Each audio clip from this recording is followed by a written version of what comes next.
ہاں پھر سن لو کہ ہم نے موسیٰ کو کتاب عنایت کی تھی تاکہ ہم ان لوگوں پر جو نیکوکار ہیں نعمت پوری کر دیں، اور اس میں ہر چیز کا بیان ہے اور ہدایت ہے اور رحمت ہے، تاکہ ان کی امت کے لوگ اپنے پروردگار کے روبرو حاضر ہونے کا یقین کریں۔ اور اے کفر کرنے والو،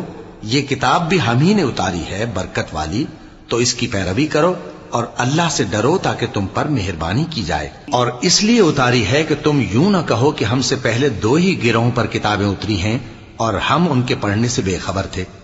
یا یہ نہ کہو کہ اگر ہم پر بھی کتاب نازل ہوتی تو ہم ان لوگوں کی نسبت کہیں سیدھے رستے پر ہوتے۔ سو اب تو تمہارے پاس تمہارے پروردگار کی طرف سے